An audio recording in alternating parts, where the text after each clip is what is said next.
Hello friends, स्वागत है आपका हमारे चैनल पर। तो आज हम सीखेंगे कि कंपनी वैल्यूएशन का मतलब क्या होता है और इसका स्टॉक अगर हमको कोई बाय करना है तो इसकी मदद से हम कैसे स्टॉक बाय कर सकते हैं, या तो फिर इससे इसकी मदद से कैसे हम स्टॉक सही है कि नहीं वो देख सकते हैं।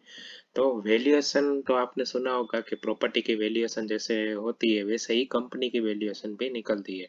अब कंपनी की वैल्यूएशन जो होती है वो रेवेन्यू से निकलती है। कंपनी का जितना रेवेन्यू होता है उस हिसाब से उसकी वैल्यूएशन आती है।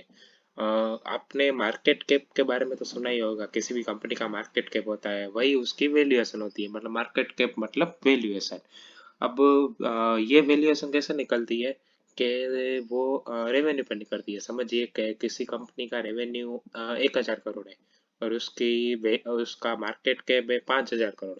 इसका मतलब उसकी वैल्यूएशन हुई 5,000 करोड़ की अपने रेवेन्यू से 5x।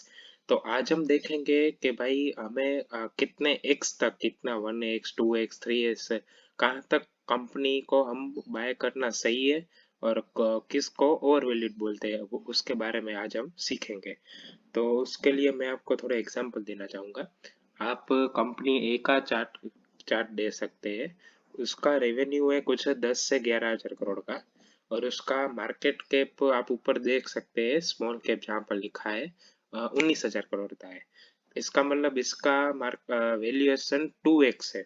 तो ये एक हिसाब से सही कंपनी है, क्योंकि देखो इसका नेट प्रॉफिट भी ऑलमोस्ट 10% है। रेवेन्यू से भी से 2x, सिर्फ 2x ही इसका वैल्यूएशन है, तो ये सही है। अब इसके बाजू में ही कंपनी बी देखिए।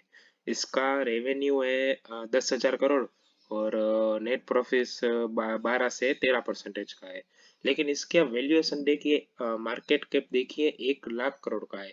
इसका मतलब ये अपने रेवेन्यू का 10x लगा रहा है, तो ये थोड़ा और वैलिड हो जाता है। आपको ऐसी कंपनियों से थोड़ा दूर रहना चाहिए, क्योंकि होता क्या है कि अगर जब मार्केट क्रैश होगा ना तो ये बहुत ज्यादा क्रैश हो सकता है कंपनी ए की कंपैरिजन में। और ये जब बढ़ने की बात आएगी तो कंपनी ए की कंपैरिजन में इतना बढ़ेगा भी नहीं, क्योंकि ये ऑलरेडी 10x तक चला गया है। तो ये सब चीजें हमें देखने की होती है। अब मैं आपको थोड़े और एग्जांपल दिखाना चाहूंगा। आप कंपनी सी का एग्जांपल देखिए। अब इसका रेवेन्यू है 1 लाख करोड़ का और इसका मार्केट कैप है सिर्फ 45,000 करोड़ का। तो हम सोचेंगे कि यार इसका तो 1x 2x तो छोड़ो, 0.05 है इसका वैल्यूएशन है। तो ये क्या इतनी अंडर वैल्यूड है? तो हमें ये ले लेनी चाहिए, बड़ी क्वांटिटी में ले लेनी चाहिए। लेकिन नहीं भाइयों, ऐसा नहीं होता। इसमें क्या होता है देखो, 1 लाख करोड़ की मार्केट कैप और 45,000 का इसका वैल्यूएशन तो है, लेकिन आप एक बात देखिए, इसका नेट प्रॉफिट सिर्फ 2 से 3% है। इसका मतलब ये जो कंपनी है ना, वो ऑलमोस्ट अपने ब्रेक इवन पर ही है। अगर कुछ भी कंपनी में थोड़ा सा भी ऊपर नीचे हो गया तो ये तो नेट लॉस पे आ जाएगी। इसकी वजह से इसका मार्केट कैप इतना कम है। इसलिए हमें ये सब चीजें भी देखने की होती है वैल्यूएशन निकालने के समय। अब आप कंपनी डी को देखिए।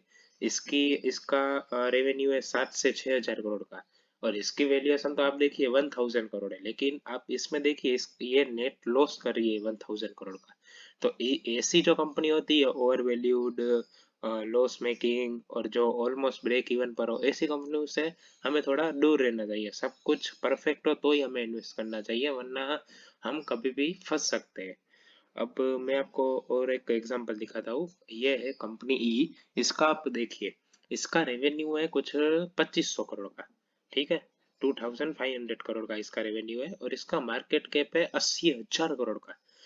तो अब लेकिन आप इसका नेट प्रॉफिट देखिए। इसका नेट प्रॉफिट 2,000 करोड़ का है। मतलब इसका आप नेट प्रॉफिट देखिए कितना ज्यादा है, ऑलमोस्ट 80% नेट प्रॉफिट है। ऐसा काफी कम कंपनीज में होता है। तो इसकी वैल्यूएशन हमें कैसे निकालनी पड़ती है कि भाई रेवेन्यू का 10x तक हो तो हमें ये परचेस करना चाहिए। जैसे कि देखो, अब अगर कंपनी का रेवेन्यू से नेट प्रॉफिट 10% है जो, तो ज्यादा से ज्यादा 2 से 3x तक।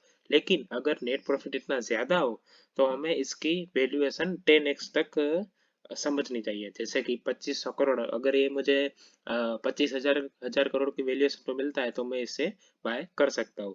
और जैसे कि आपने वो पिछली कंपनी में देखा था जिसका 10,000 करोड़ का रेवेन्यू था और नेट प्रॉफिट 10% था और 19,000 करोड़ की वैल्यूएशन थी, तो वो 2x तक मिल रही थी, तो वो भी सही कंपनी थी। और इसकी वैल्यूएशन वैसे ज्यादा है लेकिन ये भी सही कंपनी है क्योंकि इसका नेट प्रॉफिट बहुत ज्यादा है। तो ये अगर मेरे को 10x तक मिलता है तो इससे भी ये भी कंपनी सही है। तो ये सब इंफॉर्मेशन होती है, ये सब चीज़ों का हमें ख्याल रखना चाहिए क्योंकि काफ़ी ऐसी अंडर वैल्यूड कंपनी भी होती है लेकिन उसमें कुछ ना कुछ होता है, जैसे कि उसकी लायबिलिटी ज़्यादा हो सकती है, कुछ भी उसके ज़्यादा हो सकता है। तो इसका मतलब कि हमें सिर्फ यही नहीं देखना, और भी काफ़ी चीज़ें देखनी है। अगर और इस सब चीज़ें के बारे में हम एक एक वीडियो करके समझेंगे। अगर आपको ये सब चीज़ें पसंद आ रही हो तो हमारे साथ जुड़े रहिए। अगर आपको ये वीडियो पसंद आए हो तो वीडियो को लाइक करें, शेयर करें, चैनल को सब्सक्राइब करें। Thank you very much.